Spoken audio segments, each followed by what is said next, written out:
आज की कहानी है शिकायत करना छोड़ो।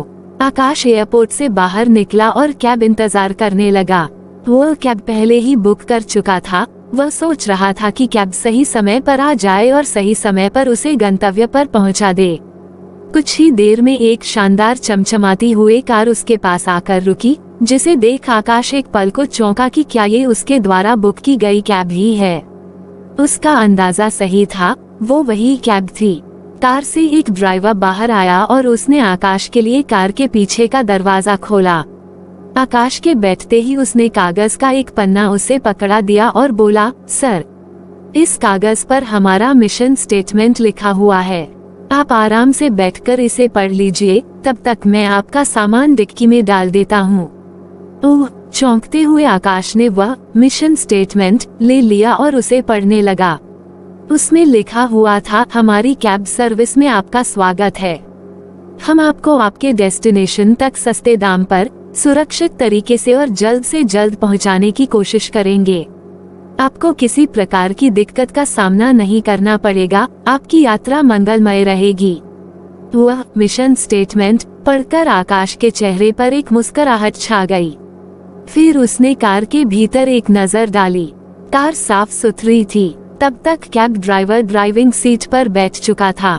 उसने पलटकर आकाश से पूछा, सर, एसी का टेम्परेचर ठीक है? यदि इसे बढ़ाना या घटाना हो तो आप बेझिझक मुझे बताइए। आकाश ने कहा, नहीं, इसकी जरूरत नहीं है, एसी का टेम्परेचर ठीक है। इसके बाद कैब ड्राइवर ने एक कार्ड आकाश की ओर बढ़ाया और बोला, सर, इस कार्ड पर सभी रेडियो स्टेशंस की पूरी डिटेल्स है।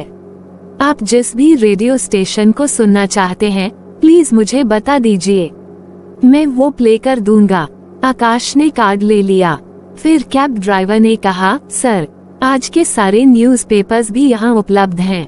जो आप पढ़ना चाहें मुझे बता दे। आकाश ने एक न्यूज़पेपर पढ़ने के लिए ले लिया। कैब ड्राइवर ने फिर पूछा, सर, आप चाय या कॉफी कुछ लेंगे? आकाश ने जवाब दिया, एक्चुअली मुझे सॉफ्ट ड्रिंक चाहिए था। आपके ठीक सामने एक छोटा सा फ्रिज है सर, आपको वहाँ चिल वाटर मिल जाएगा। सॉफ्ट ड्रिंक्स की कुछ वैरायटी मिल जाएगी, चाहे तो आप आइसक्रीम भी खा सकते हैं। आकाश कार में दी जा रही फैसिलिटी से हैरान था। वो इन्हीं सब के बारे में सोच रहा था कि कैब ड्राइवर फिर से बोला, सर, आप इस शहर के बारे में कुछ पूछना चाहते हैं तो मैं आपको यहाँ के बारे में बता सकता हूँ। इस तरह आपको यहाँ की जानकारी भी हो जाएगी और रास्ता भी आसानी से कट जाएगा।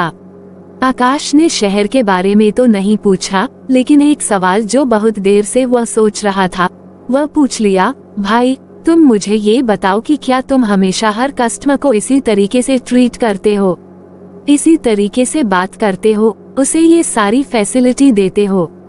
कैब ड्राइवर ने जवाब दिया, जी सर, लेकिन ये मैंने 1 साल पहले ही शुरू किया है।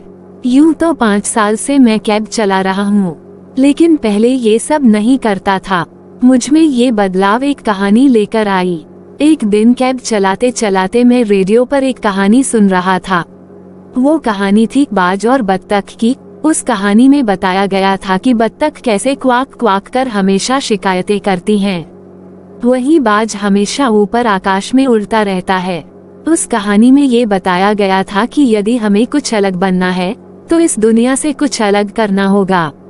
बस ये कहानी मेरे दिमाग में घर कर गई। मैंने अपने साथी कैब ड्राइवर्स को देखा तो पाया कि जो काम मैं कर रहा हूँ वे सब भी वही कर रहे हैं। वे दिन भर थक हार कर काम करते हैं और जिंदगी से शिकायतें करते रहते थे। मैं भी ऐसा ही कर रहा था, लेकिन उस दिन मैंने सोचा कि मुझे कुछ अलग करना चाहिए। बस उस दिन से धीरे धीरे अपनी कैब को बदलना शुरू किया। धीरे धीरे एक एक फैसिलिटी ऐड करनी शुरू किया और आज तक कर रहा हूँ। आप बहुत लकी हैं सर कि आपको आज मेरे साथ ड्राइव पर आने का मौका मिल गया, क्योंकि मेरी कैब हमेशा बुक रहती है। एक बार जो पैसेंजर मेरे साथ आ जाता है वो हमेशा मेरे साथ ही जाना चाहता है। वो मेरा नंबर लेकर जाता है और जरूरत पड़ने पर कॉल कर लेता है। कई बार मैं बुक होता हूँ तो अपने दोस्तों को भेज देता हूँ और उन्हें कोई दिक्कत नहीं आने देता। आप भी ये मेरा कार्ड लीजिए सर, कभी आपको भी मेरी जरूरत पड़े तो याद जरूर कीजिएगा। आकाश को आज तक इतना बढ़िया ड्राइवर कभी नहीं मिला था। उसका ये सफर उसके लिए खास बन गया। कहानी से सीख, जिंदगी में बत्तख की तरफ शिकायत करना बंद कर दें, क्योंकि फिर जिंदगी बस शिकायत बनकर रह जाएगी। जिंदगी में वो मजा नहीं रह जाएगा। जिंदगी का मजा लेना है तो अपनी सोच ऊंची रखकर बाज की तरह ऊपर आकाश में उड़ना होगा। सबसे हटकर दुनिया से कुछ अलग काम करना होगा, तभी आप अपना एक अलग नाम और एक अलग मुकाम हासिल कर पाएंगे। बस ऐसा कुछ कर जाओ कि दूसरे आपको फॉलो करना चाहे और आपके जैसा बनना चाहे। यही तो है जिंदगी की उड़ान।